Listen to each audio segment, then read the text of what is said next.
Hello guys, welcome to my channel. फिर से आ गया एक सिंपल टॉपिक लेके। बिना कोई वक्त गवाए स्टार्ट करते हैं आज का टॉपिक। आज हम बताएंगे working principle of three phase induction motor. Three phase induction motor कैसे काम करता है ये हम फुल एनिमेशन वीडियो के साथ दिखाऊंगा और एंड में नोट भी प्रोवाइड कर दूंगा, इसलिए गाइस वीडियो एंड तक देखना।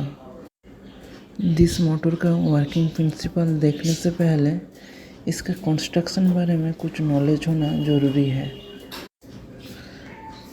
Three phase induction motor is very popular because of their high robotic construction and high reliability. Mainly three phase induction motor का दो पार्ट होता है, एक स्टार्टर और दो rotor.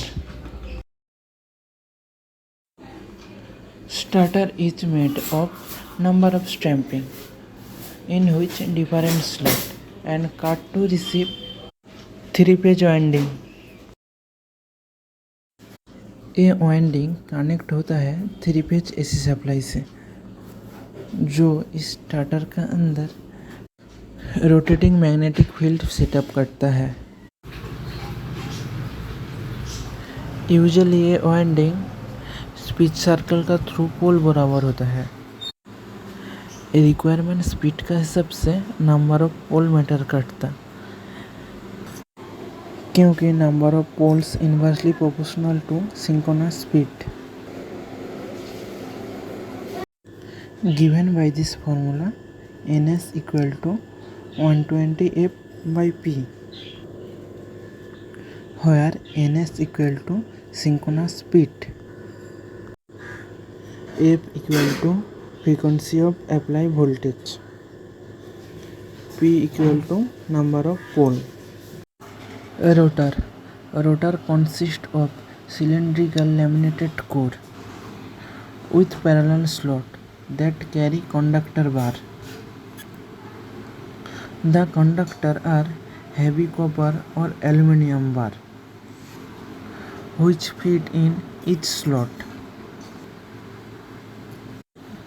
These conductors are pressed and short-circuited by entering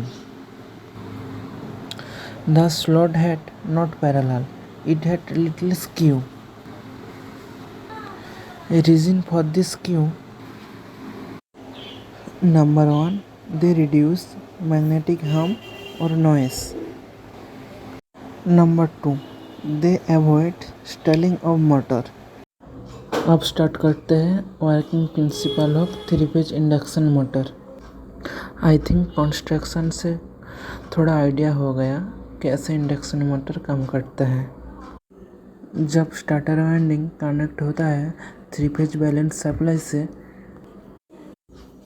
तब starter का around magnetic field synchronous speed से रोटेट करता है। According to Faraday law which is state that an EMF induced in any closed circuit due to the rate of change of magnetic flux through the circuit। इसका मतलब magnetic flux की वजह से EMF induce होता है copper बार पे, और EMF induce होने के कारण रोटर पे करंट फ्लो होता है।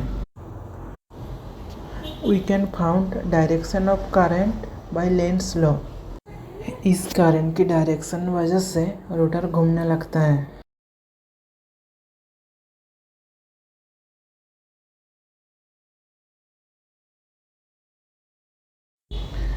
Therefore, in this process, poles are induced on the rotor surface। और दिस पोल्स ऑलवेज ट्राई करता है ऑपोजिट पोल को कैच करने के लिए जो रोटर के साथ घूम रही है।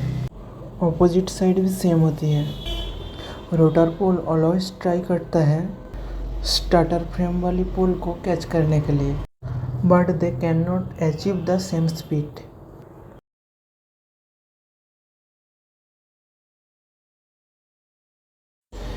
इस प्रोसेस से रोटर घूमते रहती है until the starter three phase supply. जब तक three phase balance supply starter को मिलेगा, स्टार्टर मैग्नेटिक फ्लक्स प्रोड्यूस करेगा, तब तक रोटर घूमते रहेगा। That is overall view of construction and working principle of 3 phase induction motor.